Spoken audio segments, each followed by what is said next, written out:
Good afternoon, everyone. Good afternoon, our entrepreneurs all across Africa. Welcome to this masterclass session on audits and control measures for your business. Our facilitator today is Ms. Chinazor Ibe, who is the head of risk and assurance at Hays Holdings.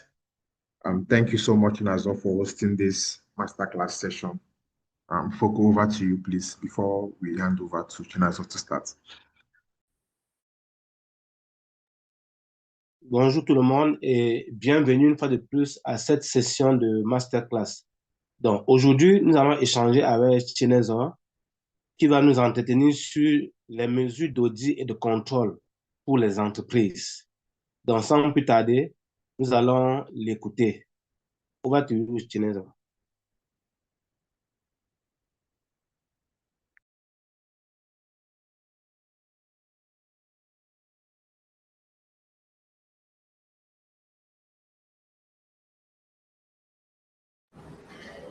Thank you, Chair Mizi and Foucault. Good day, everyone, and welcome to this masterclass session. I'm hoping that it will be an interesting and impactful session for you. Like you heard, my name is Chinazor Ibe, and I'm thrilled to have you all here today to listen to this. It's great what you do as entrepreneurs, and we appreciate all your contributions towards your respective countries and the continent. And I pray that you continue to succeed in this journey. So today we'll be talking about business audit and control measures for businesses. I know this might be new to some people, and for some others, you may already have some context, but we'll take it like it's something new so that we can all understand and have that effected in our various businesses. Foucault, please.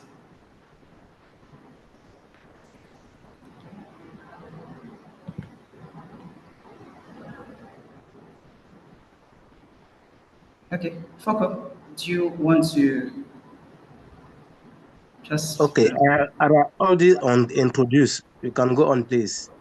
Okay, all right. So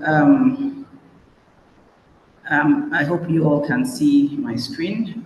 So I'll just move quickly to tell you what internal control is all about. So we have an organization that we call COSO, the Committee of Sponsoring Organizations of the Treasury Commission. It's a private sector initiative that provides thought leadership on controls, risk management, and fraud deterrence. They have defined internal control as a process effected by a company's board of directors, management, and staff. So for you as entrepreneurs, depending on how big your businesses are, and even if you're working alone, it will be your responsibility to put in an internal control system in place in your different businesses. And the aims, we have three main objectives for internal control. You want to achieve effective and efficient operations. You want to have reliable financial reporting, and you want to comply with laws and regulations within your space. I believe that this is key for every business to thrive and to continue to be a going concern. Now, for internal control is relevant to everybody in the workplace. If you want a business that will thrive, then you need to ensure that controls are in place to help you. And then basically, we have three major types of internal control, right? We have preventive controls, we have detective controls, and we have corrective controls. The first and most important of them all is preventive control, because it helps stop any errors or irregularities that could happen to your business. It's a proactive measure, and in all that you do, it's best to stick or lean more towards preventive controls than the other two. Okay, typical examples would be access controls at your business place. It could be logical access controls or physical access controls. And you also have things like having segregation of duties, so where more than one person is involved in approving a financial transaction. And just putting in place policies and standard operating procedures can also form preventive controls. On the detective control side, it's designed to identify errors that have already taken place. So we know why preventive controls are more effective because it helps to stop those actions from happening. And you typically have things like your CCTV cameras to detect intruders into your building, or exception reports, reconciliation of your financial statements, cash counts, and monitoring of your expenses against budgets. And the third is corrective control. It's designed to fix or reverse the impact of an error after you have detected it. It's a reactive measure and can also help you to put after those corrections to prevent future occurrences. An example of this would typically be taking out an insurance policy after you've had a break-in or escorting an intruder out of your building. Okay, and for finance, to correct inaccurate data found in an exception report, to also conduct things like employee training or sensitization so that they can do better at their roles, system reconfiguration, or just patching a system after you have noted a vulnerability in your business. Okay, Foco, please.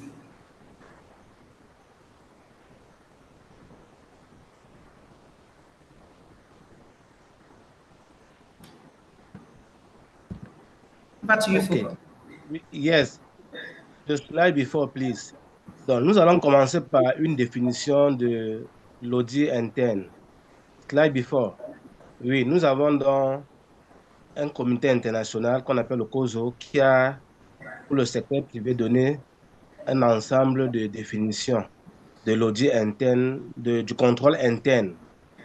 Et là, on va se rendre compte que ça permet de gérer les risques au sein d'une entreprise, d'éviter, de détecter les fraudes et aussi de créer des modèles d'évaluation dans le contrôle interne. Donc, ce modèle est largement répandu et est utilisé pour au sein des entreprises. Donc, en, au regard de cette définition, nous pouvons dire qu'il y a trois principaux objectifs du contrôle interne.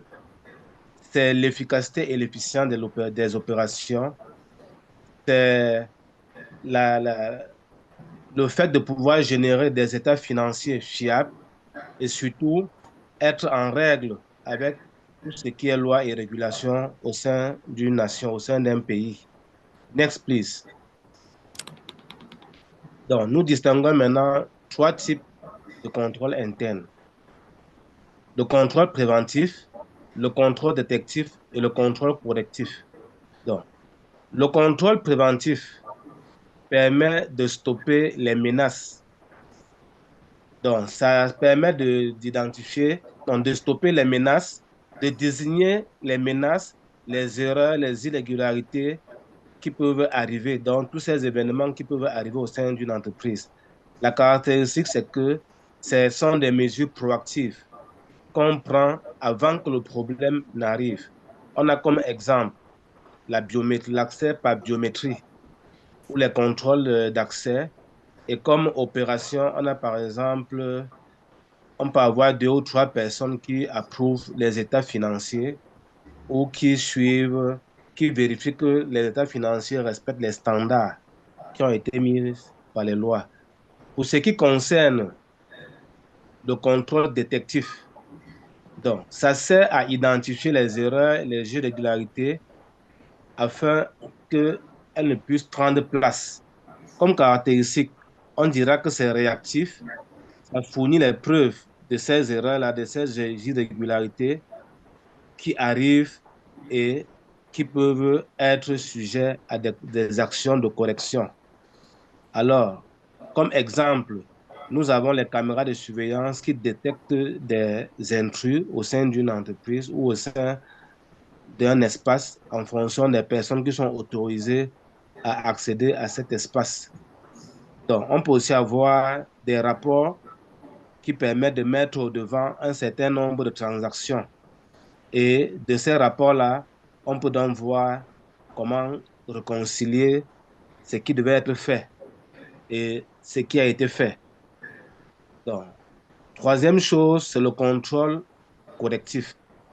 Le contrôle correctif permet de fixer les erreurs et les irrégularités lorsque ça a été détecté. Comme caractéristique, on va aussi dire que ce sont des mesures réactives qui permettent de corriger les dommages et les problèmes qui ont été causés, les dommages qui ont été causés par des problèmes. Donc, au niveau des exemples, pour la sécurité, par exemple, ça peut être prendre une police d'assurance. Au niveau de la finance, ça peut être de corriger une erreur qu'on a détectée dans des états financiers. Et au niveau des opérations, ça peut être la formation des employés ou l'évaluation de comment est-ce qu'eux ils se comportent dans l'entreprise afin que l'entreprise soit moins vulnérable. Over to you. Okay, thank you. Okay, so we'll move on. What typically are the advantages of internal control? It helps you to detect errors and frauds. It helps save time for the auditor when they come in to do their checks. It helps you to achieve operational efficiency, and it also minimizes the scope for error and fraud. And we'll see a little more on this in subsequent slides. So we have about 5 minutes that we have put together here um, about internal control. So people will typically say internal controls are only for large businesses and that small businesses don't need all those fancy controls. That's not true. In fact, the small businesses even need the controls much more because they're still trying to find their feet.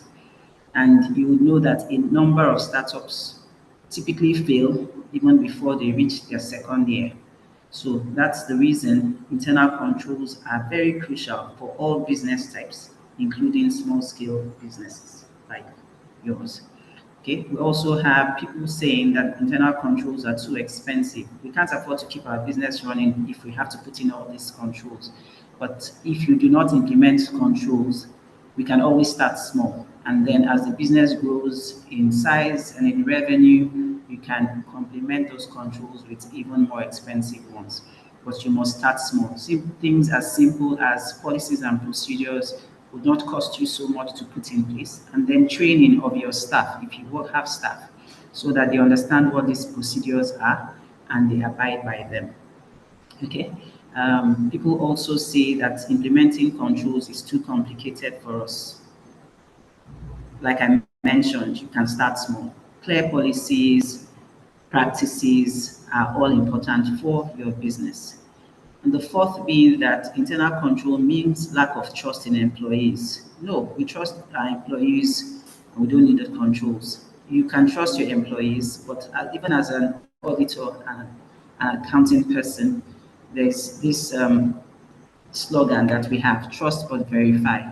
So you do not necessarily have to doubt your employees, but you need to verify because even if people are not intentionally fraudulent, they could make mistakes. And that's why controls have to be in place to just help them to act appropriately. Internal controls slow down business operations. People would say that the controls will slow us down, reduce our speed of decision making. But when you take hasty decisions, then it might come back to haunt you. So it's important that things as easy as streamlining your operations, automating your operations where you can afford it, and putting controls around your invoicing, inventory management help you to have smoother, faster operations. Okay, Foco, please. You go to the first. OK, donc, nous allons voir quelques avantages du contrôle interne avant de passer au mythe. Donc, l'avantage 1, c'est la détection des erreurs et des fraudes. Le 2, ça permet d'économiser du temps pour les auditeurs qui viendront bien évidemment après pour contrôler les chiffres de l'entreprise. En troisième position, oui, ça permet de minimiser minimiser les chances d'erreur ou bien l'occurrence des erreurs et des fraudes.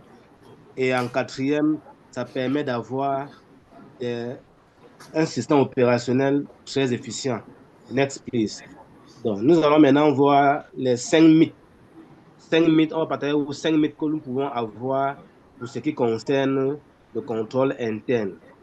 Donc, le mythe 1, le contrôle interne est uniquement pour les grosses entreprises. Ça, ce n'est pas vrai. Même les petites entreprises ont besoin de contrôle interne. Le mythe 2, le contrôle interne coûte cher. Donc, c'est énorme pour les petites entreprises. Ça, c'est faux. On peut bien avoir une comptabilité régulière et, et toujours contrôler sans que ce ne soit des coûts en sus pour l'entreprise. Il suffit d'être bien organisé. Le mythe 3, le contrôle interne est très compliqué pour les affaires, pour les entreprises. Non, il faut l'implémenter de façon simple et vous verrez que ce n'est pas autant compliqué que vous puissiez le penser. Le mythe 4, le contrôle interne.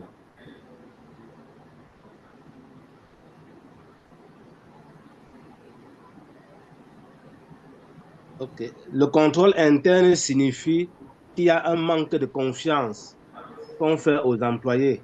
Donc, avec les exemples qu'elle nous a donnés, ça ne se vérifie pas. Mettre en place un système de contrôle interne ne veut pas dire qu'on n'a pas confiance aux employés. Et pour finir, le mythe 5, que j'ai de la peine à lire. Oui, le mythe 5 permet de ralentir les opérations. Donc, même ça aussi, ce n'est pas quelque chose de vérifié. Quand vous avez un bon système de contrôle interne, au contraire, les décisions se font de façon très rapide. OK, over to you. Okay, thank you. Okay, so we'll talk about typical controls that can be useful in our businesses. Okay, so first, we would want to keep proper records, right? It's beneficial in the following reasons. We are able to identify the products and services and our peak periods if we keep proper records. We can track costs and stay within budgets. If you don't have those records, you can't look back. So what we'll typically call a trend analysis, we may not be able to do if we don't have records. We can also set prices that reflect actual production and incidental costs. So if you have your records, you can go back to them because you have there's instances where you have inflation affecting your business, but if you have not noted the prices that you had incurred or the prices that you have set for your products previously, you will not be able to take appropriate decisions to put a proper margin or markup on your costs that will give you the desired profitability.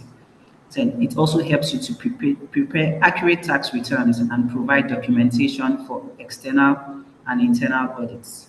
Okay, so in order to protect your records, it would be nice for you to scan your paper receipts and invoices and store them digitally on the cloud or an accounting software that has backup capabilities. So even where you keep all those, you must make sure that you have backup being done on regular basis.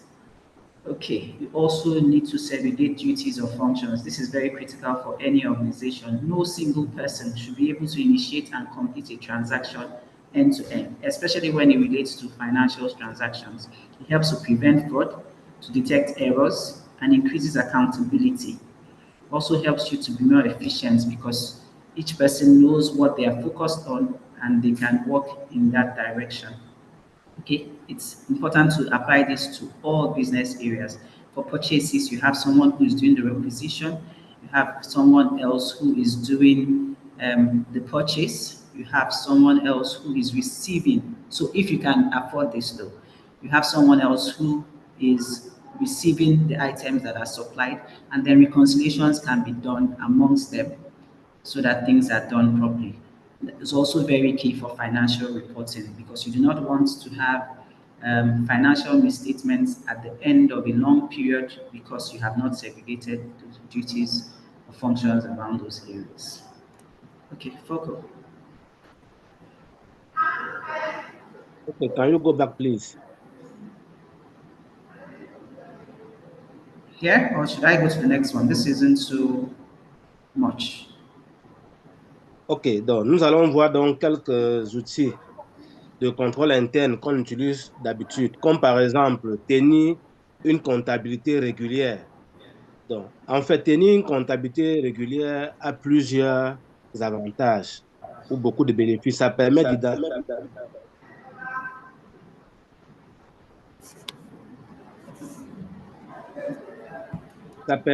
d'identifier les produits qui sont réguliers et ça permet aussi de détecter quelles sont les périodes où ces produits sont utilisés.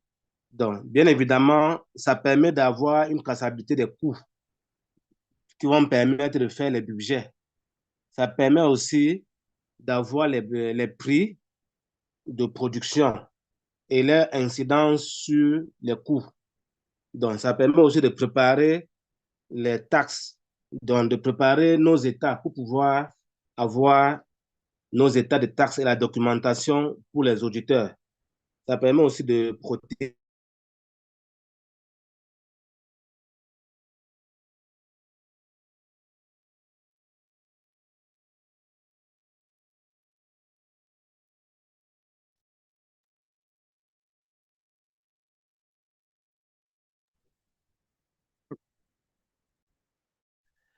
OK, sorry. Donc, ça permet de protéger les États et surtout de permettre un enregistrement. Et ici, elle nous a conseillé que, par exemple, pour les petites structures, vous pouvez à chaque fois que vous recevez des documents comptables, les scanner et les sauvegarder pour en faire votre comptabilité. Next, please.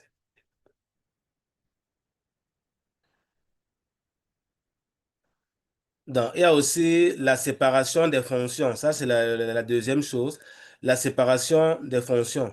Donc, ici, il est important le fait que aucun employé ne doit pouvoir initier une opération au sein de l'entreprise du début jusqu'à la fin. Ça évite les fraudes, ça permet de détecter les erreurs, ça augmente la crédibilité des tâches, des fonctions et ça améliore l'efficience de l'entreprise. Donc, par exemple, au sein de votre entreprise, vous pouvez prévoir que c'est quelqu'un qui gère les stocks, une autre personne fait la production, l'autre fait la vente et quelqu'un d'autre s'occupe du suivi financier des opérations. Donc, voilà comment l'audit ou le contrôle interne peut aider au sein d'une entreprise. Over to you. Okay. All right, so we'll go down to separating personal from business expenses. We have instances where entrepreneurs, sole proprietors, business owners in general will typically dip their hands into their business costs. Okay, so it's not adequate practice. It's very important to have clear differentiation between your personal expenses and your business expenses. You probably pay yourself of your business, and if you do, you spend that money from the personal expense. It helps to prevent confusion and inaccuracies in financial records because you may increase or reduce your profits if you do that. It also helps you to ensure the management of your business health, helps you to identify legitimate business reductions, okay? And it also helps to protect your personal assets from business liabilities where you have them intertwined and you have any issues affecting your business, such as litigations and the rest of them, then there will be an issue in addressing those. Okay, it also helps to demonstrate professionalism and credibility to banks, investors, and stakeholders. No one wants to invest in a business where there is no clear distinction between the business and the person, the owner's expenses. Lastly, it helps you to improve your budgeting and financial planning. You can plan directly with everything that belongs to the business, and you can also do your budgeting and know the actual expenses that relate to your business when you have separations and you maintain that discipline. There's also a need to comply with the applicable laws and regulations within your industry and your country.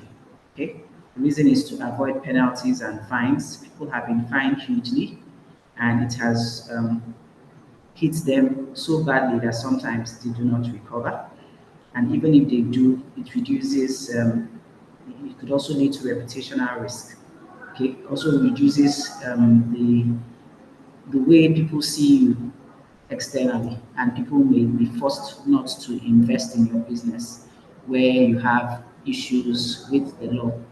Okay, it helps you to ensure operational continuity, because if you have all these regulations being complied with, then things will move smoothly for you. You might have access to loans and other opportunities that could boost your business. Also helps you to protect your stakeholders, your investors, your employees, and your customers. If you if you're uncertain about the specific laws within your space, then it's okay for you to consult experts, um, accounting firms, or go for regular training, or even hire compliance officers who have that expertise, and they can help you to achieve compliance. Okay, Foco. Go back up. Okay. Can you go back, please? This is the first one I spoke about. OK, Okay. personnel. Donc, un autre réflexe que vous Fine devez here. avoir, Okay. yes, is good. Okay. En termes de bonnes pratiques de contrôle interne, vous devez toujours séparer votre compte du compte de l'entreprise. Donc, c'est quelque chose d'important. Personne ne sera à l'aise de venir investir dans votre entreprise quand quand vous mélangez vos propres comptes avec les comptes de l'entreprise. Donc, il faut toujours s'assurer que vos achats sont différents des achats de l'entreprise, que la comptabilité est une comptabilité séparée. Il ne faut pas mélanger parce que la personne physique n'est pas la personne morale. Et en le faisant, ça permet de montrer que vous êtes professionnel et que vos opérations bancaires, que vos investisseurs, que la banque ou bien que vos partenaires sont fiables ou bien qu'ils qu'ils croient en votre comptabilité dans la mesure où c'est une comptabilité qui tient compte uniquement des activités de l'entreprise et il n'y a pas de mélange. Donc c'est pour ça qu'on vous exige pour avoir un bon contrôle interne de faire une séparation des dépenses. Ça permet aussi d'améliorer la visibilité budgétaire et la planification financière. Next, please.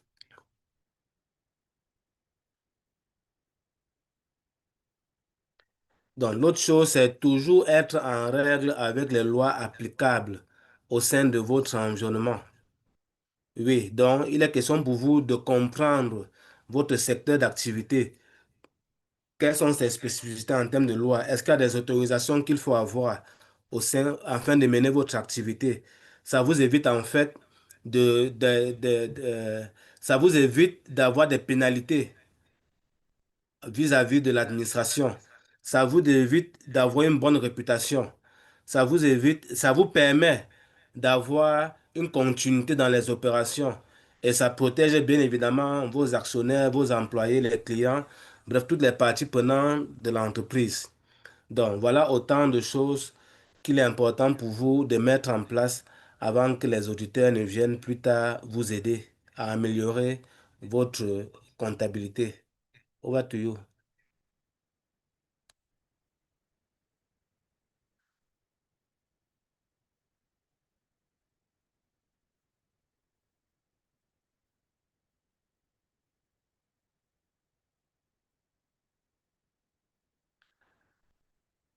OK, donc, You are muted. So sorry about that. Okay, so it's important for you to reconcile faster than your arguments. Reconciling accounts is a very crucial internal control. Okay, if it's done correctly and on regular basis, it helps you to identify and correct errors as soon as possible. And this is why. So you're able to see differences between your internal records and external statements. So typically, we have the bank reconciliation. So where you have the bank statements, you can look at it against your what we call the general ledger or your accounting records, and it helps you to find those discrepancies there and you can reconcile them. It also helps you to, it's a deterrent against fraud because if you do this on a regular basis, if someone had the intention of misappropriating your funds, then they know that a reconciliation is done probably monthly, which is advisable to do monthly.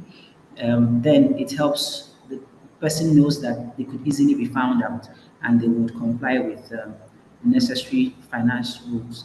Okay, it helps you to have ensure compliance with your regulatory requirements. It's also important for tax reporting because it means that you're able to put your records straight ahead of any audits that might happen. It also helps you to streamline your financial processes, helps you to reduce time spent on investigations. Because if you find out the errors on time, you can correct them quickly. But if you do not do reconciliations for, say, a year, 6 months, then you would spend time investigating any errors or financial misstatements that could occur during that period. Okay, so you also monitor the use of your debts. So if you're taking loans, it's important for you to monitor them and so that you don't have excessive debts. Okay, so it's important for you to have like a tracker. If you're still using manual means, you can have an Excel sheet. You note the loan that you have taken, the interest rates, how long it's the duration or tenor. You can do those computations so that you do not have several loans that eat into your business or and which would also make you pay so much in interest than is beneficial to your business. Okay, so it helps you to maintain financial flexibility. And then if you are also able to pay back your debts because you're monitoring it accurately and regularly, then it makes you more attractive to lenders and investors. So how do you monitor debt? You conduct regular financial reviews, you diversify your funding sources. So you might want to take, if you're going to take a loan from a bank, you might want to take a loan from maybe someone that you know, because typically the interest rates should be better than the one that you're getting from the bank. Then you also have, if you have an accountant, the person you would can set up appropriate financial ratios that regulates or that calculates your debt equity ratio and your debt to cash flow ratio. So basically, the amount of funds that go out of your account every day. It helps you to with proper planning. Okay, I'll move up and then Foco, please. OK, thank you. Donc, pour ce qui concerne la réconciliation des comptes, on vous recommande de les faire aussi tôt que possible, assez régulièrement, parce que la réconciliation des comptes est cruciale pour le contrôle interne. Ça permet de rapidement détecter s'il y a des incohérences ou des erreurs qui se sont glissées, et ainsi on les corrige. Donc, en faisant la réconciliation de vos comptes, ça permet d'identifier s'il y a des incohérences entre les opérations internes et les états financiers externes. Par exemple, vous pouvez dans votre comptabilité avoir dans le compte banque 5 millions, alors que à la banque, effectivement, vous avez 5 500 000. Ça voudrait dire qu'il y a une opération de 500 000 qui s'est passée à la banque, que vous n'avez pas encore fait ça au sein de votre entreprise, donc dans votre comptabilité. C'est pour ça qu'on vous dit qu'il faut régulièrement faire une réconciliation des comptes.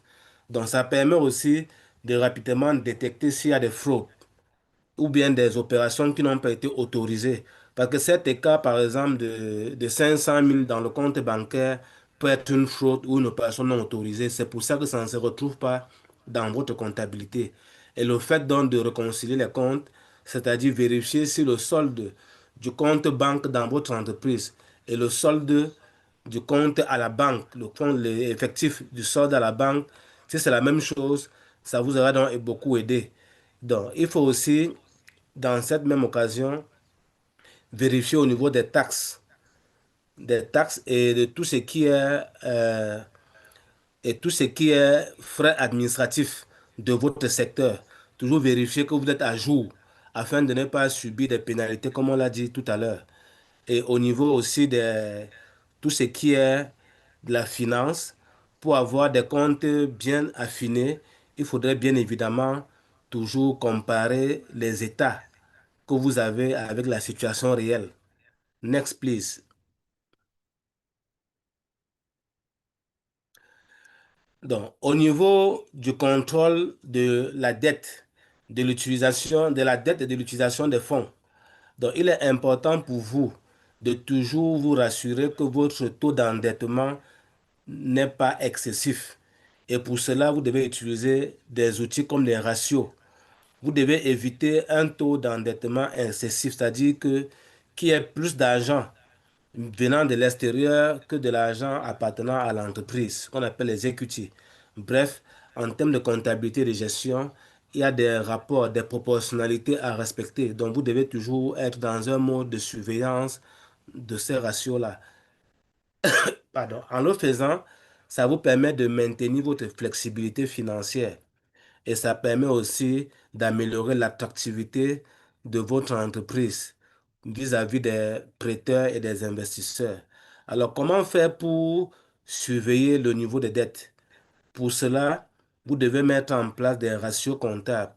Par exemple, dette contre capital, dette contre cash flow. Ce sont des ratios importants pour une entreprise.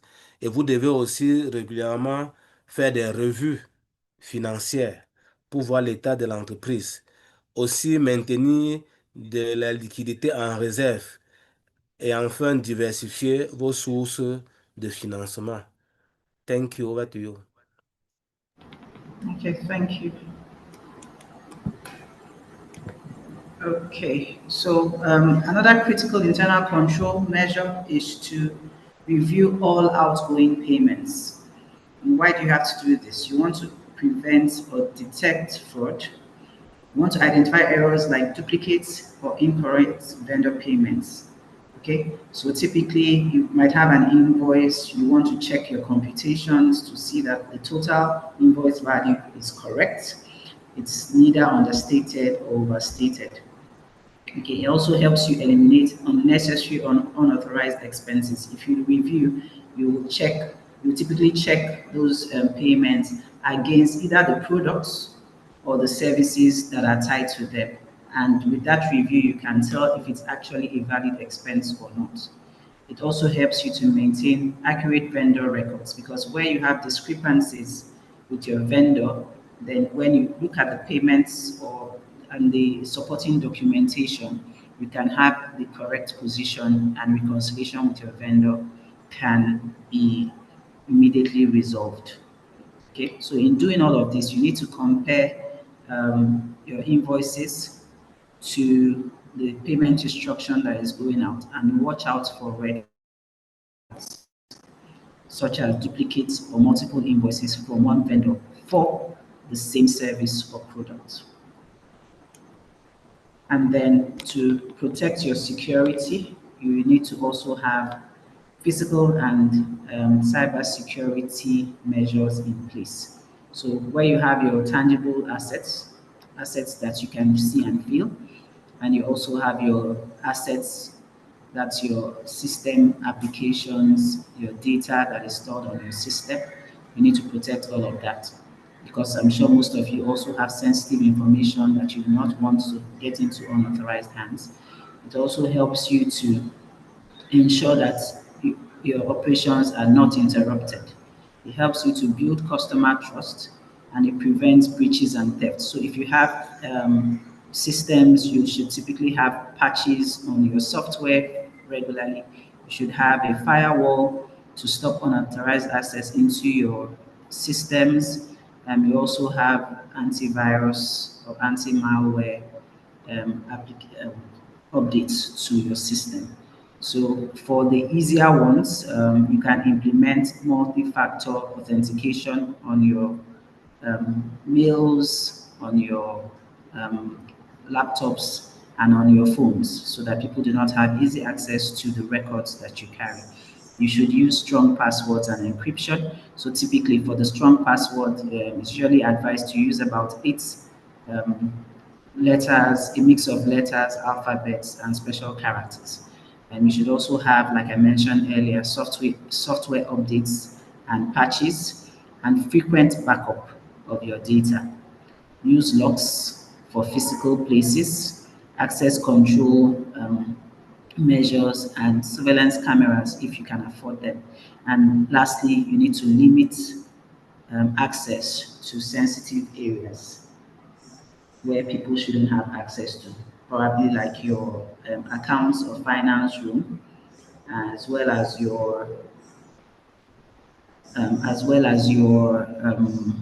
server room, for instance, if you have one. Okay. All right. Focus.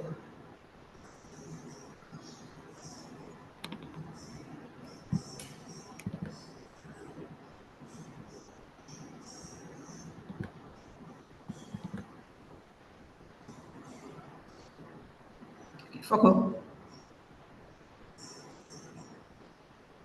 Is it there? OK.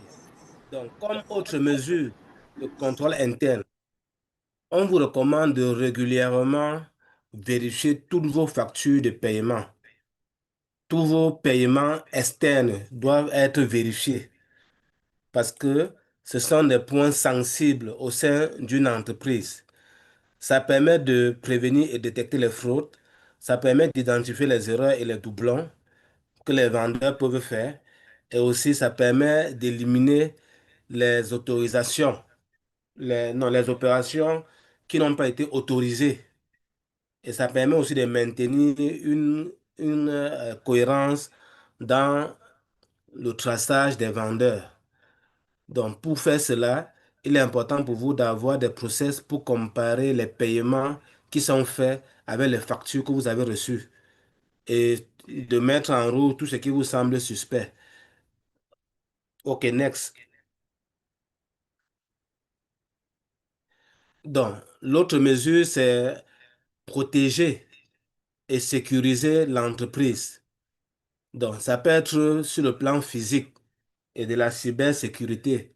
Pour cela, ou bien cela aide à protéger tout ce qui est tangible et tout ce qui est bien digital de l'entreprise. Ça permet d'éviter les interruptions dans les opérations. Ça permet de bâtir une confiance que les clients peuvent avoir envers l'entreprise. Et ça évite aussi qu'il y ait des bris ou bien des coups de vol. Donc, pour cela, un entrepreneur devrait implémenter un système d'authentification à multiples facteurs. Il devrait régulièrement utiliser des mots de passe qui sont forts et des systèmes de cryptage dans le transfert des données et régulièrement mettre à jour les logiciels autant que l'utilisation des antivirus. Régulièrement faire le backup ou la sauvegarde de vos données. Comme ça, en cas de souci, vous pourrez les récupérer facilement.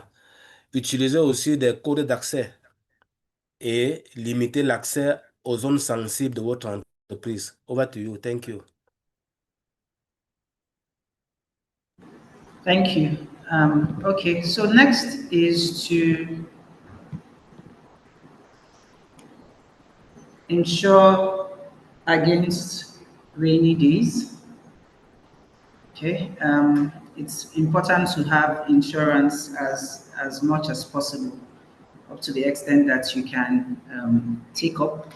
I know that some insurance companies also give a service that allows you to do periodic payments, so you don't have to pay all at once, so that it's not too much for you. So it also helps to offer protection against financial losses. It helps you to ensure continuity after any significant event. Okay, so if something goes wrong in your place, maybe you have a theft or you have some disaster that affects your business. If you have insurance and you're indemnified, you can continue your operations with little or minimal disruption. It also helps you to keep your business compliant with laws, which is one of the key and the three major objectives of an effective internal control system. It helps to cover your property damage and liability claims. So we have different types of insurance. You may want to pick the one that you're able to afford, until as your business grows, you can continue to increase. It's also important to prioritize good work culture. So there's this saying that culture eats strategy for breakfast. You can put in all the strategic initiatives that you want, but if you don't drive a good work culture within your space, then things could go wrong, right? And it starts with you as the business owner. You must be seen to be consistent in showing that good culture. People must not see you as showing good culture to particular people and doing the opposite to others. You must be consistent. That way, people are not confused about the way you want things done in your place. It helps to enhance performance because when everyone moves with you and they're aligned with the business values that you showcase, they would enhance and they work better and they will enhance their performance. It also helps you to keep top talents within your organization because everyone wants to work in a place that values them and drives a good culture. It also helps to improve mental health and creativity, where you give people the opportunity to thrive, then they will continue to enhance their creativity and bring all the innovation they can think about into your work. Okay, and it strengthens team dynamics. So, like I mentioned earlier, you need to lead by example. People should know the values that you live by so that they can emulate them. It also promotes flexibility and autonomy. So people have responsibility for different functions or roles, and they can take initiative and work around that. It helps to create a restful work environment where you have a culture that prioritizes the people. You always hear that people are your greatest assets as long as they are available to you and they have the basic things to work with. They would be able to work more effectively and efficiently and will also have time for their personal needs. Where they have able to balance work with their personal life, it gives you better outputs. Okay, it also encourages structured time off.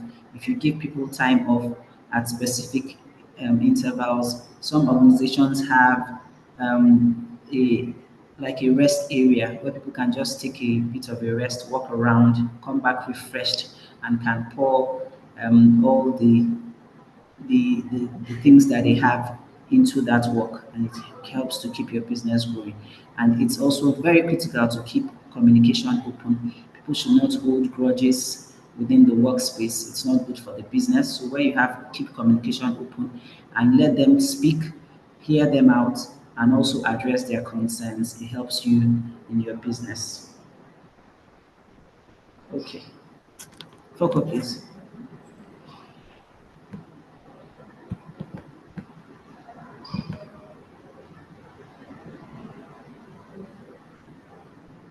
Focus.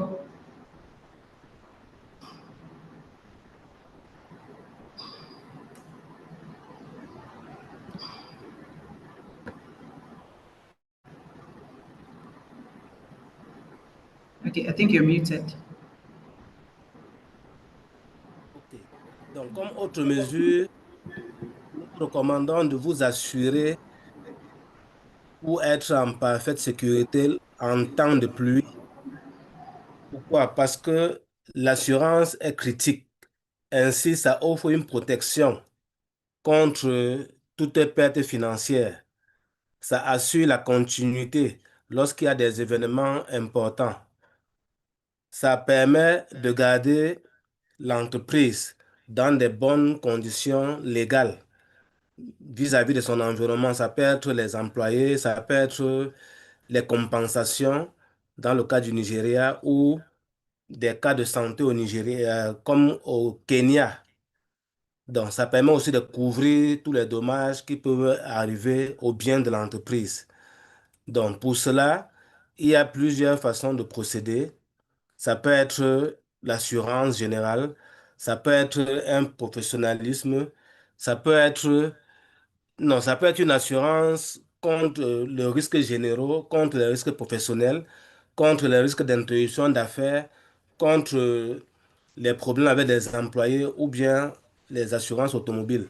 Next, please.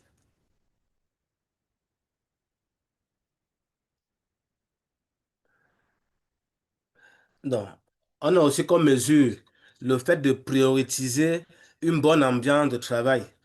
Ça permet de promouvoir une culture positive au sein de l'entreprise. Et une culture positive au sein de l'entreprise est critique. Ça permet d'augmenter la productivité et la profitabilité. Et en augmentant la productivité et la profitabilité, l'entreprise améliore ses performances, elle attire et retient les talents, les employés talentueux, les bons talents. Elle améliore l'état mental et la créativité des employés et surtout, elle permet d'avoir une équipe dynamique et forte. Alors, pour cela, vous devez vous-même, chef d'entreprise, l'idée par le bon exemple. Donc, toujours être quelqu'un de correct. Ça, c'est important. Toujours faire la promotion de la flexibilité et de l'autonomie. Créer des espaces de travail et un environnement sain pour les employés. Encourager et structurer les temps de travail. Et surtout, maintenir une communication très ouverte vis-à-vis de tout le monde. Thank you.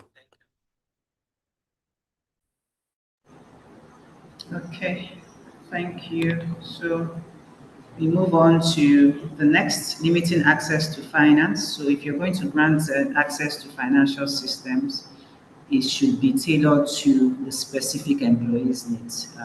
No one should have access to all the modules on your financial application. It should be restricted to the modules that they require to do their work. Okay, so while high-level staff like your chief finance officer may have broad access, others should have limited access to it. So, for instance, if they are initiating expenses or payments, then they have just that access to initiate so that they don't go ahead and complete the entire payment cycle without anyone's knowledge. Okay, so it enhances security and reduces unauthorized access.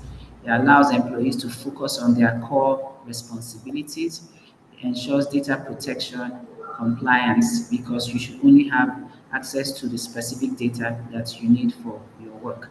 It also minimizes insider threats. Okay, and another key thing is to hire the right people. So every employees are crucial to one's business success, and if you can hire the right staff, it will impact on your productivity, culture, and your long-term sustainability as a business. Okay, so it's very important to while you might not have all the answers at your fingertips at the point of interview, but look out for certain mannerisms and responses to the questions that you ask during interviews. And also, as an additional control, is to do background checks when you have hired them. So when you hire, you can check the adequacy or accuracy of the information they have provided to you at the interview stage. You want to check maybe criminal records, you want to check certificates that they have provided to you, and just generally check for any um, thing that they might have done in the past that is not appropriate. So we typically have references. If the person has worked before, you can issue a reference to the past employer to just get feedback on how they behaved when they were there. Okay, it's very critical. And to also achieve productivity and sustainability, it's necessary to define responsibilities, skills, and qualifications for each position. And even when you hire the person, you should have a job description that spells out those responsibilities so they know what they are expected to do or to achieve on a regular basis, and they are guided towards that direction.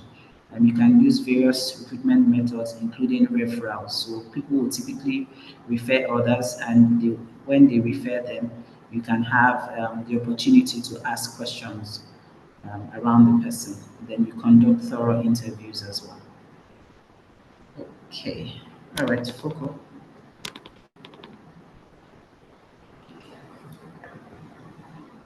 Les deux prochaines mesures, go back please. Donc, c'est l'accès limité à la finance. Donc, l'accès à la finance, votre système d'accès à la finance doit permettre, doit être aligné sur les besoins des employés.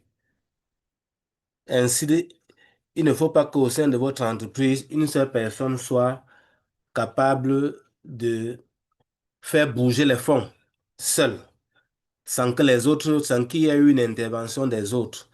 Ça permet ainsi d'améliorer la sécurité et ça réduit les accès non autorisés. Ça permet aux employés d'être focus sur leurs travaux au lieu d'être focus sur l'argent. Ça permet de protéger les valeurs de l'entreprise, sa conformité. Ça permet aussi de minimiser les, les intrus.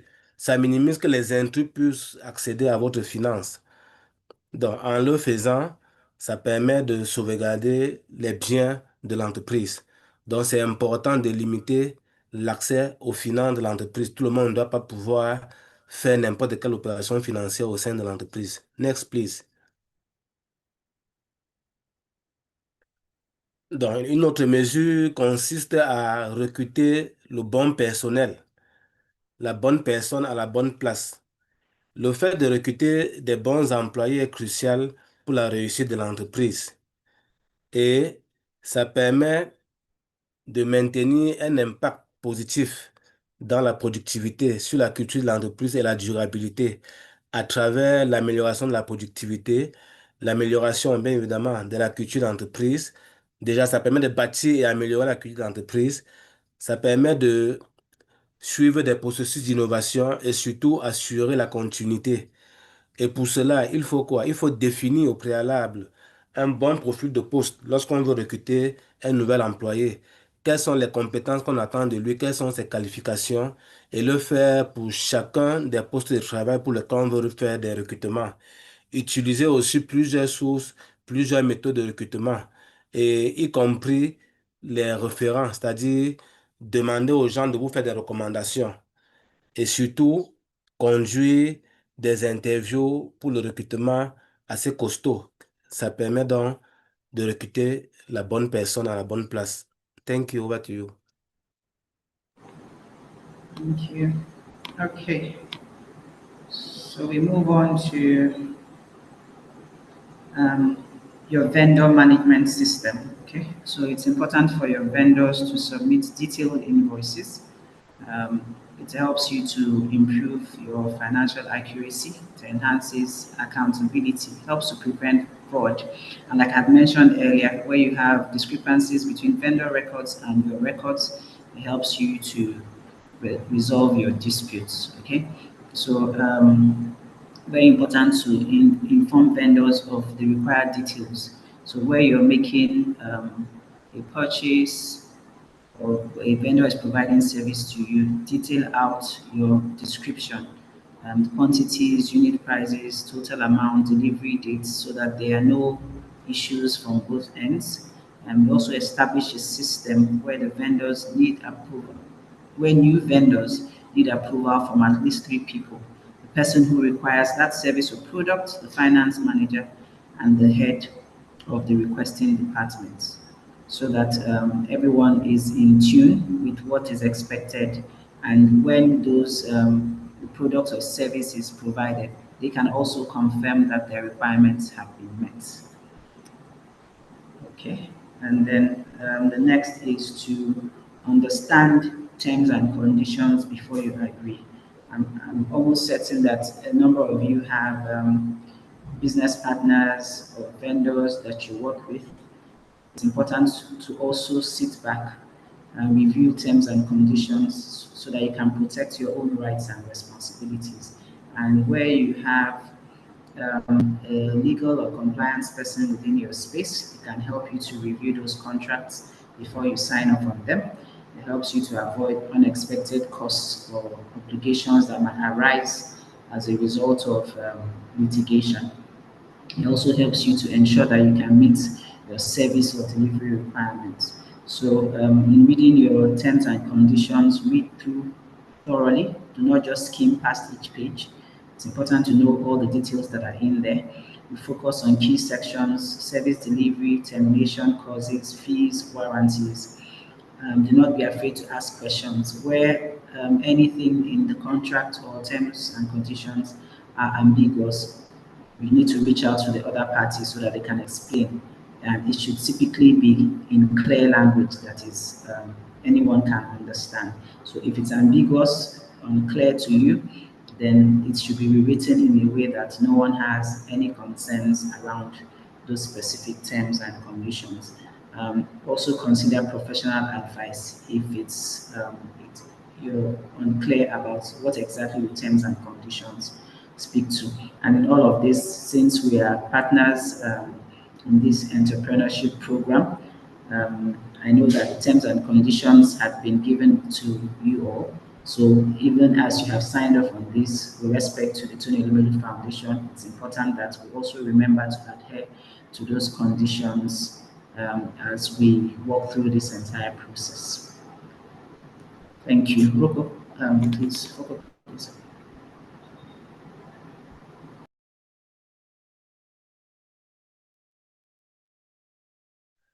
OK, donc, la prochaine mesure, c'est que les vendeurs doivent toujours soumettre une facturation bien détaillée.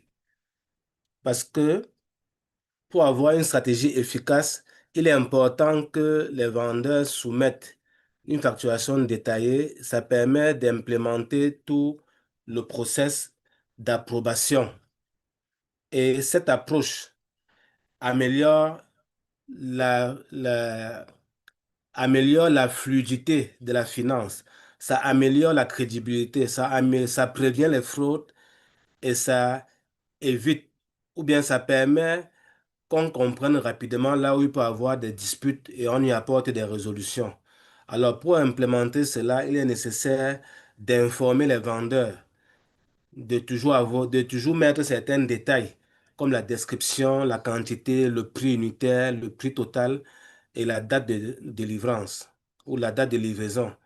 Donc, il faut aussi établir un système où chaque nouveau vendeur doit avoir l'approbation au moins de 3 personnes.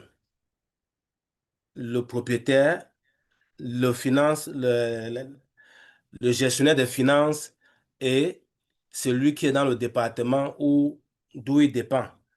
Donc voilà des mesures de contrôle interne concernant les vendeurs. Next, please.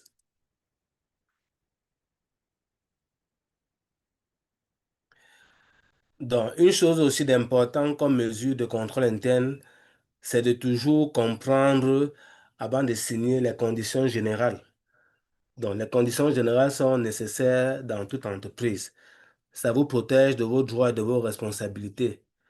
Ça permet qu'il n'y ait pas, ça vous évite de tomber sur des obligations qui n'étaient pas prévues, que vous n'avez pas vu venir et qui sont contraignantes et qui vous contraignent. Et ça permet aussi de s'assurer un bon service de livraison. Donc, toujours lire les conditions générales. Donc, toujours lire des conditions générales permettent effectivement de bien comprendre l'entreprise. Ça permet de maîtriser toutes les sections. Les- Non, toujours bien lire les conditions générales, toutes les sections, les, les définitions, les pénalités, la garantie, la livraison. Bref, tous les détails qu'on met dans les conditions générales sont importants de lire et ne pas avoir peur de poser des questions parce que c'est à l'intérieur, souvent, il y a des conseils professionnels. Donc, ou bien il faut aussi considérer le conseil des professionnels. Comme par exemple à la Fondation Tony Lumelu, ce programme que vous êtes en train de suivre, il y a toujours les conditions générales qu'on vous soumet de signer. Donc, on vous encourage à aller lire parce que ça vous permet de comprendre effectivement où vous allez, quels sont vos droits, quels sont vos devoirs, quel est le comportement qu'on attend de vous. Thank you, over to you.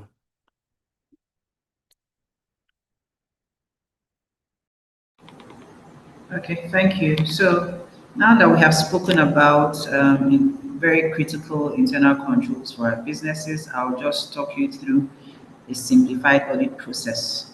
So if you have an internal auditor within your company, You can also use these processes to give yourself some level of comfort on what the person is doing.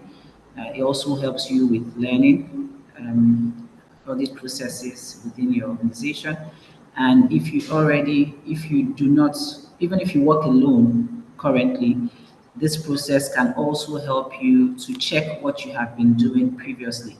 So when you take a step back after all the operations that you have done, you can take a step back and just reevaluate what you're doing to confirm if it's going right or wrong. So auditing, in a simple definition, provides an independent evaluation of a business controls and operations. It's designed to add value and enhance your operations. Okay, so first things first, you do a plan and some level of risk assessment. Here, you can take your manuals or your standard operating procedures or your JD, your job description, look through all the critical aspects of your operations. What are those tasks that you do on a daily basis? And what could go wrong in each of those areas or processes? So you look at them one by one, identify things that could go wrong, probably from past events that have occurred or just from things that you have heard from your colleagues or other people that you know that may have happened in their own business areas. You take them one by one, ask yourself what could go wrong. Has it occurred before? Is it something that could possibly occur in the near future? You identify those risks and note, okay? Then that's part of the risk assessment. So this is a simple process. It just gives you a guide, and with time you can grow better in those areas. But if you take all of that and do that, you can tell what could go wrong in your business, and you can put controls in place to manage them.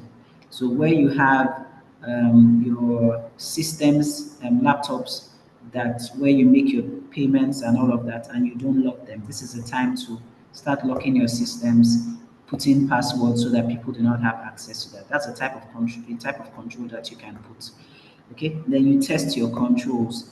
There's two major types of control tests that we do. We test the design. Was it designed appropriately to address the risk? And if it was designed appropriately, is it even operating well? Okay, so those are two things that you can do. And then the common testing methods that you can take up on your own is one of them being inquiry. You can ask your people how those controls are performed. It helps you to learn. You can also observe. So you sit with them. If it's a payment process, if there's an initiator, there's an approver, authorizer, then the payment goes through. You can sit and observe that it's actually working. It's also called like doing a walkthrough of a particular process end to end so that you understand how it works and you can see if there are any loopholes there. Then you can inspect. So you review documentation to verify that the control was actually executed, and then you can re-perform. So that's just doing an independent evaluation of that control. For instance, you want to take look at your procurement process. You can check if you have a purchase order, you can look at it and see if computations were accurate. And you can check the invoice that was submitted against that purchase order to see if they are aligned. And you can recompute the invoice value to confirm that it's accurate. Okay, going on, reporting. So if you have any discrepancies or any observations from those tests that you have done, you document the findings and then you communicate them so typically, or the audit person or control person will communicate those findings to management. And if you're the one handling yourself, then you take note of them so that you can use the learnings for another period. And then follow up is also critical in an audit because there's really no use raising observations, findings, or issues if you're not going to follow up to ensure that appropriate action is taken to resolve them. So it helps you to keep track of those issues, make sure that they are addressed such that they don't recur. Okay, so that's how the audit process works. Okay. Um, Over to you. Okay, thank you.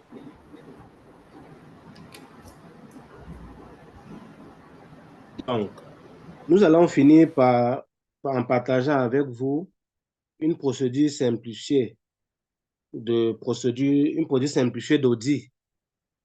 Donc, il faut déjà noter que cette procédure va se baser sur deux aspects: la planification de l'évaluation des risques et un test de contrôle. Donc, la planification de l'évaluation des risques vous permet de comprendre, il est question pour vous de comprendre bien votre business, comment votre entreprise fonctionne, identifier les zones à risque et des zones où on peut avoir des menaces au sein de votre entreprise. Et en fonction de ça, donc, vous pouvez dérouler un processus qui va permettre d'évaluer le design et les opérations internes au sein de votre entreprise. Pour cela, donc, il faut tenir compte des requêtes en demandant au personnel qu'est-ce qu'ils ont comme difficulté pour pouvoir améliorer leur performance. Donc, quelles sont les difficultés qu'ils ont au quotidien? Donc, voilà des questions qu'on peut leur poser pour pouvoir mettre en place cette procédure. On doit aussi faire des observations, leur demander à temps réel comment est-ce qu'eux ils se comportent, voir comment même eux ils se comportent au-delà de leur demander, et ça va permettre de mettre en place ce système, faire des inspections, c'est-à-dire vérifier les documents, prendre les documents qui sont là, les tester, les remplir soi-même pour voir comment est-ce que quel est l'état d'esprit de ceux qui utilisent cette documentation au quotidien, et aussi revoir les performances. Donc, ici, c'est de faire un contrôle pour confirmer effectivement que à travers ce qu'on attend d'un employé, à travers ce que fait un employé, le résultat qu'on attend de lui peut être conséquent. C'est ça la revue de la performance. Comment est-ce que son travail se passe au quotidien? Est-ce que c'est pas lourd pour lui? Donc voilà autant de tests de contrôle que vous devez faire afin de mettre en place un système simplifié d'audit. OK, next please.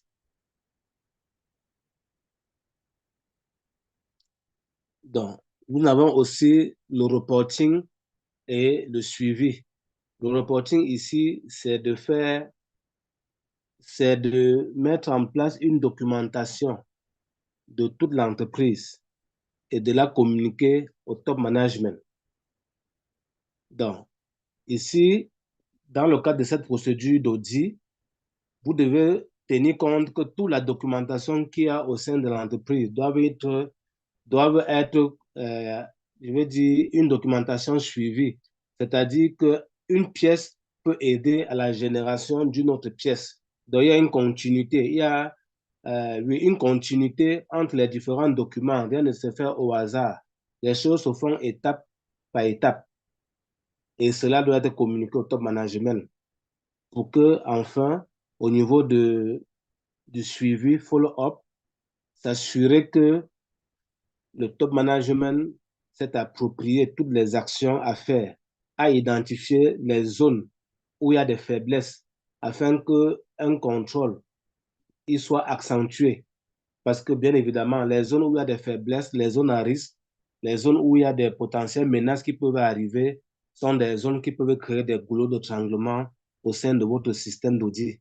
Donc, voilà autant de choses que vous devez régulièrement, dans le cadre du suivi de votre procédure, vous devez régulièrement checker et partager ces informations-là avec le management. Thank you. Over to you. Okay, thank you. So this brings our presentation to a close. Thank you for listening, and then I'll take questions or comments at this point.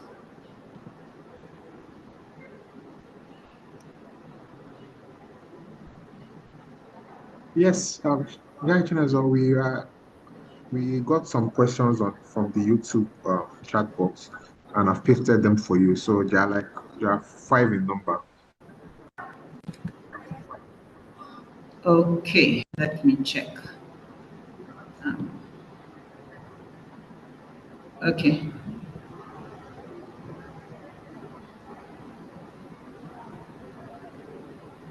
Okay, so I see the first one. Can I use any accountant for external auditing, or is it a must to invite an audit firm? For typically for external audits, it's best to have an audit firm. When you say any accountant, so typically they have those who have licenses to practice. So if you have an audit firm, and it doesn't have to be, I'm not sure which country the person who wrote this is from. You can check the regulations within your space. But if you have audit firms that have licenses to practice, then you can get them. And some of them are not, so we're not saying use any of the big four. They don't necessarily have to be expensive. So you have your local audit firms that can do your audits for you. And it's important to also use people who have experience so that you understand about the accuracy of the review that they're going to do of your financial statements. Okay. So, how do we prevent backup in place to prevent, sorry, how can we put backup in place to prevent data loss? Okay, so if you are already using a system, depending on how big your business is, you will typically have so if you have cloud storage, it's already that's what's working for most people now. So if you have to subscribe to a cloud storage, of course you need to pay for that. Okay, so there are annual payments that are made. That serves as some level of backup. So we have typically what you would call, if you're using Microsoft, you have what you would call SharePoint, where you work directly on those on the cloud so that your updates are made there. We've moved a bit out of physical disks, but I know that some people still do that. But if you have the cloud storage in place with the system that is reliable, then you can have that in place such that even if you have an issue, you're able to back up regularly. So some of them do regular updates, some you may have to do manual updates. So you can choose a particular time. Let's say you work a 9 to 5, you can back up at exactly 5 p.m. so that by the time you resume work the next morning, the latest backup you have is what you have done at the end of your business day. If it's a business that runs throughout the day, then you can do your backup maybe at midnight or at intervals of 3 hours. So some of these backups run automatically. So once the system is on, then the backup can run on its own without interference. Okay, please talk more on how you can separate your personal expenses from business expenses. What measures should entrepreneurs put in place to achieve this? This is a key, discipline is a key factor here. So in separating your personal expenses, so you have a business account where maybe vendors pay into, and you also make your purchases or business expenses from there. You just don't go sending money to yourself from that account. If you're paying yourself, you place yourself on a salary, then you can take care of your personal expenses from there. I wouldn't even advise to give yourself a loan because you can say, oh, I'm taking a loan, I'm going to pay it back. But how disciplined are you to pay back the loan to your business? Recall that it's a separate entity from you, right? So if you at some point, if you spend from your business account for personal things, you become confused about which one is actually personal or not. So I think discipline is a key factor for that. And if you have personal expenses that are really big, so I don't know, probably you could look at taking a loan that has a low interest for your personal expenses. Like I said, I won't even really advise taking loans unless you are really that disciplined to pay back the business when you have the funds. Yeah, so I think you can place yourself on a salary instead that will take care of your personal finances, because you know that there are certain expenses for tax purposes that will not be allowed. If you have used expenses for personal use, the tax person would not allow those expenses because they were not incurred in the ordinary course of business. So that if you have those expenses and they are not allowed, it means you're increasing your tax burden, right? And then you're increasing the expense of the business, which shouldn't actually be so. So personal discipline, payment of salary to yourself. If you haven't been doing that, you can pay salaries to yourself that can take care of your personal expenses. Let me see the next. As the business grows and commitments within the company increase. Oh, so sorry. Foko, do you want to translate now, or should I just take all five? So it's not confusing. Okay, you can let me translate at Okay. this level. Sorry, I had forgotten about that. Okay. So I'll pause. OK.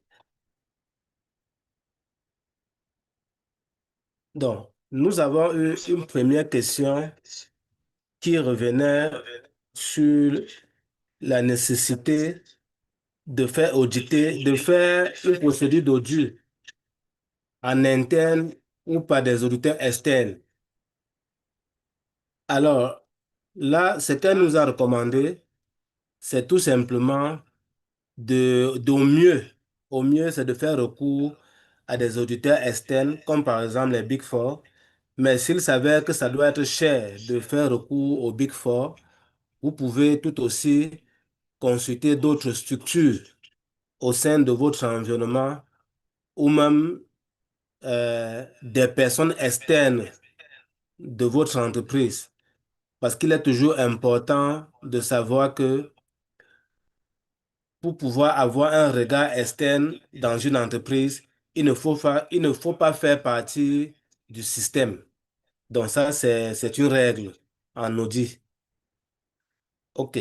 La deuxième question revenait sur la séparation des comptes. Non, d'abord sur les systèmes de sauvegarde. OK. Donc, vous devez savoir que les systèmes de sauvegarde sont importants. Et en fonction de votre système informatique, nous avons l'avantage aujourd'hui d'avoir régulièrement des systèmes de sauvegarde qui sont aussi automatiques. Comme par exemple, vous utilisez le cloud, les informations s'enregistrent au fur et à mesure. Mais au-delà de ça, vous pouvez régulièrement, avec une certaine fréquence, faire la sauvegarde de vos données. Ça peut être à 18 heures lorsque tout le monde est parti du bureau ou à minuit en fin de journée. Ça va dépendre de ce que vous aurez programmé. Mais toujours est-il que c'est important de nos jours de toujours faire la sauvegarde de ces données. OK. La troisième question était au niveau de la séparation des comptes, donc des opérations personnelles et des opérations d'affaires. Donc, ce qu'elle a donné globalement comme conseil, c'est que il serait mieux pour vous d'avoir au sein de votre entreprise un propre salaire. Parce que si vous faites des opérations personnelles et que vous mélangez avec les opérations de l'entreprise, il se passe par exemple que sur le plan fiscal, ça sera rejeté. Donc ça, c'est une chose que vous devez savoir. Que si vous mélangez vos comptes avec les comptes de l'entreprise, tout ce qui sera lié à vos dépenses personnelles, il y a de fortes chances qu'au niveau de la fiscalité, ce soit des charges non reconnues, des charges rejetées. Il y a même des cas où ces charges-là sont pénalisées si on se rend compte que vous avez fait une telle opération. Donc, il y a des amendes pour cela sur le plan fiscal. Donc, voilà pour les trois questions qu'on a eu à aborder jusqu'à présent. Thank you. You can go ahead. Okay, thank you so much. Okay, so the next question says, as businesses grow and commitments within the company increase, how best can you keep on proper track? Because those assigned to manage this role can take advantage. How best can you handle this? Okay, so you've already mentioned that people are assigned to manage the roles. So that means you have the team. Okay, so first things first is you can get an internal control person. So the people who have direct responsibility for these roles are the process owners, right? They are the first lines of defense in any organization. So that means that for your role or your responsibility, you're the first person who should ensure that you manage the risks in that area. Then you have the second line of defense, which is internal control. So you can get an internal control person who would review the what the process owners are doing. That's an additional thing to do to keep track, because you'll be too busy with other strategic things to follow up since your business is growing. So you get an internal control person to do that for you. And if you can also afford an internal auditor. An internal auditor gives you, like, if you recall, the simplified definition, I says it's an independent evaluation of your company's operations, right? So an internal auditor is the third line of defense. So when you have passed through the process owner, you have the internal control person, you have the internal auditor that would also check the activities of the process owner and internal control to give you more assurance that your processes are working appropriately. So that's the advice I can give. If your business is growing, it means you have the capacity to take on an internal control person and an internal audit person to give you extra assurance on how these things are going. And if you are working alone, like I mentioned when I talked about the simplified audit process, just take a step back and go through that process, the steps that I talked about. Because even you working alone, it can get all tasking and you can get all confusing. So when you take a step back, take some rest, then you can reevaluate your processes and check that things are going well. So I'll let Fuko take this and then I'll move to the last question. Thank you.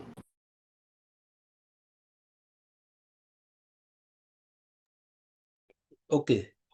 Donc, la quatrième question, c'est une question qui appelle de savoir que lorsque l'entreprise prend de la taille, lorsqu'il y a une croissance, comment faire pour que les managers ne prennent pas avantage de cette croissance-là pour contrôler non, ne profitent pas de cette croissance pour tirer à leur avantage les privilèges qu'ils ont.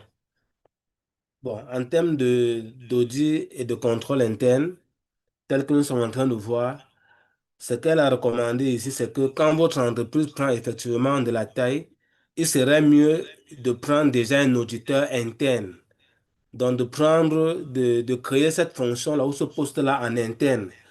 Un auditeur interne qui peut prendre un certain nombre de mesures avant que les auditeurs externes n'arrivent quand c'est nécessaire. Donc voilà globalement comment est-ce que vous pouvez gérer ça. Et toutes les mesures, comme vous n'avez eu à vous expliquer, sur lesquelles on est revenu, cet auditeur interne-là sera celui un peu qui contrôle ça et qui manage afin d'éviter qu'il y ait des poches de malversation qui s'offrent à certains managers de l'entreprise. Thank you. Over to you. Okay, thank you. So the next question says, how do we control access to sensitive data? Example, customer lists, financial projections, intellectual property. Should access be granted on a need-to-know basis? Yes, it should be. Like I had mentioned, it's only grant access to people based on what they need the information for. So typically, from the examples you've noted, customer lists should typically be available to like the admin or procurement department, okay, and maybe finance too, because they typically make payments to those customers or receive payments from them. So the people who work with those customer lists should have access to them. Financial projections will typically come from finance, okay, finance and accounting staff. So they would have access to that. And maybe if someone is also reviewing those areas, if you have someone who monitors your budgets, then that person can also have access to that. Intellectual property, you typically have sitting with like your legal and compliance people. And even if there is need for someone to use that information at any particular time, then they are given at that particular time. Okay, they don't need to have access to it for the entire period. So what you have in having access, I talked about passwords, multi-factor authentication, and you can also have folders within your system um, that are assigned to specific people that need that information. So it's locked out. So if you have people in finance, only those in finance would have access to that particular information. Even within the finance team, people who don't need information relating to that particular area or process can also have a subfolder where they have access to. So you can have folders for each of those areas and give access to the people who are tied to that folder based on their responsibilities. Then, yes, passwords must be available, passwords that cannot easily be detected. So, like I mentioned, we will typically have the length of eight, a mixture of letters, numbers, and special characters. Um, yeah, so that should work for that. Thank you. OK. Pour la dernière question, elle revient à savoir comment est-ce qu'on donne l'accès, comment est-ce qu'on contrôle l'accès aux informations sensibles, comme par exemple la liste des clients, les projections financières et les propriétés intellectuelles. Est-ce que ça doit être sur la base de l'accès aux besoins? Donc, comme on l'a dit pendant qu'on listait les mesures à prendre pour un contrôle interne, c'est évident que toute information dans une entreprise ne doit pas circuler dans tous sens. Chacun a accès à l'information qu'il y a dans son département, l'information dont il a besoin pour ses traitements. Maintenant, s'il arrive que quelqu'un ait besoin pour une circonstance d'une information dont il n'avait pas accès, il va de soi qu'on peut lui donner l'accès, un accès momentané. Après cela, il faudrait plus qu'il ait accès à cette information. Donc, le but ici, c'est de pouvoir savoir qui a accès à quel type d'information et pour quelle occasion ou bien pour quel but. C'est pour ça qu'on vous a dit, au sein de l'entreprise, il faut avoir des codes sur les ordinateurs, il faut avoir des accès contrôlés, il faut avoir des systèmes de multifacteurs pour accéder à certaines informations. Vous pouvez même faire dans votre système informatique avoir des dossiers codés où il n'y a que certaines personnes avec certains codes qui ont accès à ces dossiers-là. Donc voilà comment est-ce que votre système de contrôle interne peut permettre que les informations sensibles soient protégées et bien utilisées. Thank you.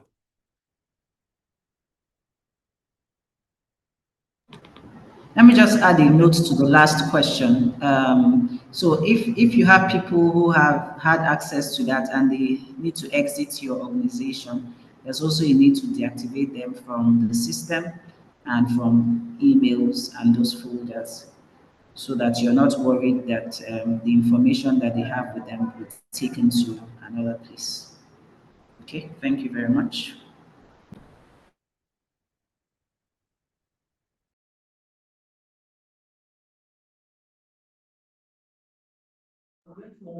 Foko, do you want to translate that last part, please?